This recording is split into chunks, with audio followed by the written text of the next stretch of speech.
Chaque année, 21 milliards de mégots sont jetés par terre en France. Ce qui veut dire que si on voulait tous les récupérer, il faudrait que chaque Français en ramasse 313 par an. Et c'est d'autant plus important que les mégots ne sont pas simplement dégoûtants par terre, ils sont aussi dangereux. Allez hop, je vais remplir cette petite bouteille de mégots et je vais vous expliquer pourquoi.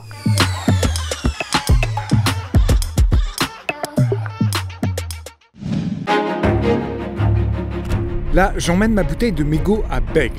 C'est près de Bordeaux, c'est une ville célèbre pour son équipe de rugby. Mais moi, je suis là pour rencontrer Sandrine Poilpré. Son entreprise collecte 2 tonnes de mégots par an. Ce sont des villes, des entreprises, des festivals ou des associations qui font appel à elle pour récupérer leurs mégots. Car en plus de salir les rues, les mégots ne sont pas des déchets comme les autres. Ils sont considérés comme toxiques. Alors j'ai ramassé ça dans les rues de Paris et ce que je savais pas, c'est que c'est un déchet dangereux. Tout à fait, et c'est pour ça qu'il faut faire attention quand on les ramasse, à bien mettre des gants et à pas se frotter les yeux notamment, et surtout que ça ne doit pas transiter par la poste.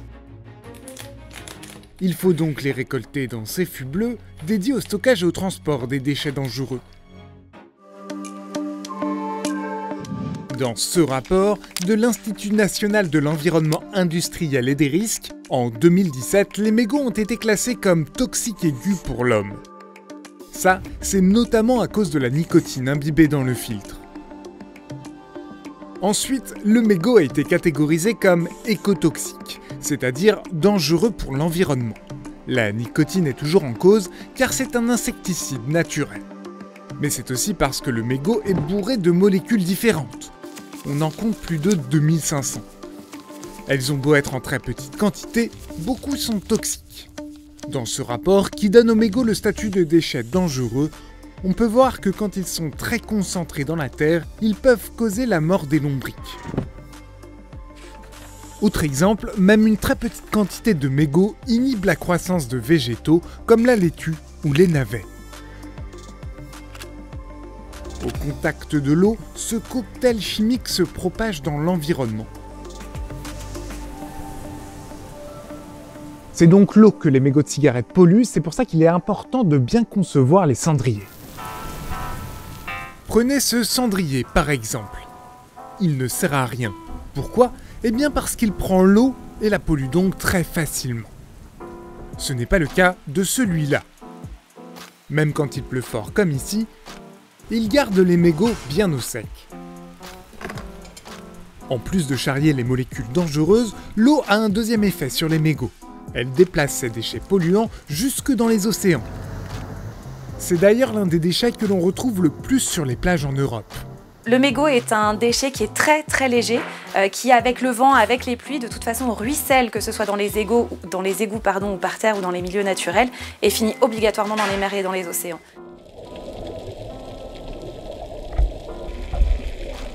Et qui dit mer et océan, dit bien sûr poisson ou milieu marin, et du coup, qu'est-ce qu'ils mangent à la fin? C'est du plastique. Car le plastique est le principal composant du filtre. Reprenons notre schéma. Après avoir fumé une cigarette, il reste dans le mégot de petites quantités de cendres, de tabac et de papier. Cela représente environ 25% du mégot. Les 75% restants sont composés du filtre. Quand on le dépiote, on a l'impression qu'il y a une sorte de coton dedans. En fait, cette sorte de coton, c'est majoritairement du plastique. Il s'agit d'acétate de cellulose. C'est exactement le même composant que celui utilisé pour ces lunettes ou ce manche de tournevis. Et quand un filtre s'abîme, il se divise en 2 petits morceaux qui viennent ensuite polluer l'eau et former des microplastiques.